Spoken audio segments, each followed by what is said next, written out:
G'day and welcome to the Guy Who Sews podcast, episode 158. My name is Sean and this is my weekly update where I share my quilting adventures. I'd like to welcome both new and returning viewers, but if you are new, I'd love it if you say hi in the comments and introduce yourself. Come see what I'm working on, what I've completed, and all the other fun and exciting news. But let's go ahead and get started with our works in progress. I've got quite a bit done, and I think a lot of it is that I've sewn a little bit every day in January so far. The first thing I want to show you is progress on the Caterpillar, which is part of the Mad Quilt Party, a sew-along that was hosted by Art East Quilting Company in 2024. I'm a little behind, but I'm still enjoying the journey on this one here. Last week I showed you the beginning of the face, and this time we have completed the face, and I think it turned out really, really nice.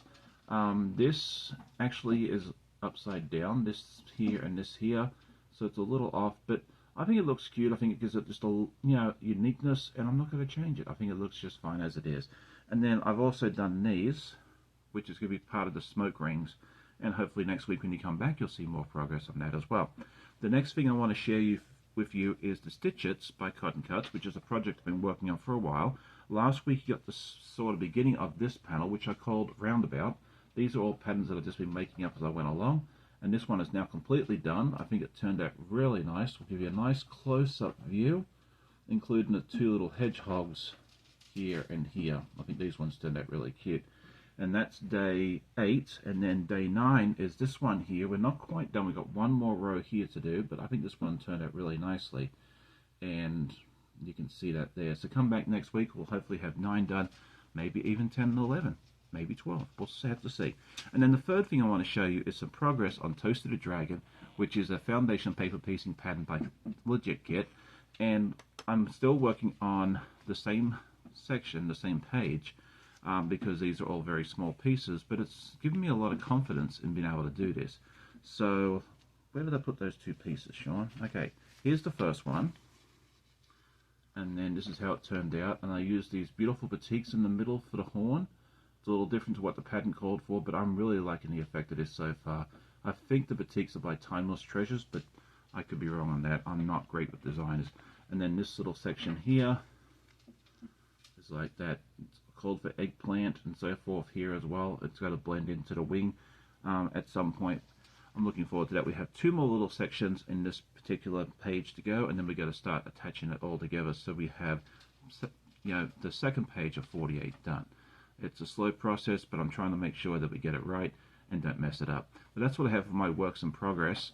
We'll now move on to our week in review, and if you're new to the channel, this is the series of videos I take during the week, mostly of me sewing, and also of any adventures we get up to, but sadly, no adventures this week, so you'll just get to see a bunch of clips of me sewing. I hope you enjoy.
Last week I asked everybody what was the last thing that you learnt sewing wise and what did you learn from it. I loved reading all the responses, and there was so many varied responses I can't name them all, but I think the one that really stood out to me mostly was learning how to foundation paper piece or English paper piecing. That seems to be something that a lot of us have learned quite recently, or one of the last things that we've learned, and some of you liked it, some of you didn't, which is perfectly fine. We all have different tastes.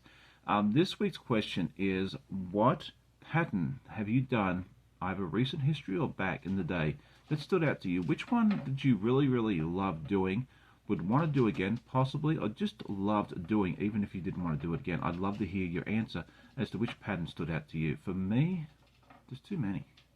I'm thinking the Wizard of Oz, the Mythical Darksons, that sort of thing there. There's too many to choose, but those are probably the two that are standing out to me right now. Let me know in the comments what your answer is. So next up are my goals for the week, and I think it's going to be very similar to previous weeks. My main goal is to sew every day in January, because if I miss a day, I've got to send a fact forward to Tasha. And I'm really enjoying the whole fact that I can sew every day for 15 minutes and actually make some progress. So I'd like to get some progress done on the caterpillar, on Toasty, on the stitchets, and maybe even get rabbit cut out, because I'm falling behind on that project. Let me know what your goals are for the week. And so next up is our news and events, and we had a couple of videos come out this week. We had days 10 and 11 of the 12 days of Stitch It, so we're coming very, very close to finishing that one now, and that's a lot of fun. It's where I open up these little boxes of pre-cut fabrics, and then I put out 3 different patterns that I just kind of make up as I go along, for you to vote on, and whichever one wins is the one that I make. And then, so that's been a lot of fun. We'll have day 12 hopefully come out tomorrow. And then yesterday morning I had my friend Andy from True Blue Quilts join me. It was a lot of fun having her as a guest. We've talked online quite a few times, but this was the first time actually I was able to have her on as a guest, and it was a lot of fun, and I look forward to doing that again in the near future. This coming week I hope to get day 12 out of the 12 days of stitches, as I mentioned just a few moments ago, and then later in the week hopefully I'll get another video or 2 out there for you, but we'll have to see how things go. And then on Saturday afternoon at 5 p.m. I'm going to go be a guest over at Stephanie, over at Quilting with Stephanie Stitches, and we're going to start this wonderful project. It's the Anna Green Gables pattern by Artie's Quilting Co. And we're going to do this month by month, and we're going to start off by making the house here. So we'd love for you to join us. Come watch, see what's going on. I've got some beautiful fabrics picked out for this, and I'm looking forward to hanging out with Stephanie and getting this project started. And so finally I get to show you a completed object, and this is not a quilt, but it is sewing related, so I thought it'd be fun to show you, and it is this here. I didn't make the towel. It's, at first glance it looks like just a plain towel with some pretty fabric on top, but the fun of it is at the back with this nice loop. What you do with this is you grab the towel, you put it over your oven rack, like the handle of your oven, put it through like this, and what that does is it basically makes it look pretty at the front, but it also makes it so that it doesn't fall off, or the dog can't rip it off. Finley loves jumping on the towels and pulling them on the floor, but she hasn't been able to do that with this one here. I will try and put a tutorial up on how to make these, because they are fairly simple, in the very near future. Well, that is it for today. I hope you enjoyed today's episode. If you did, I'd love it if you hit that like button. It helps me and the channel out immensely. Tell a friend. I always love hearing comments from my viewers. I hope you all have a great day. Happy sewing, and we'll see you next time. Bye.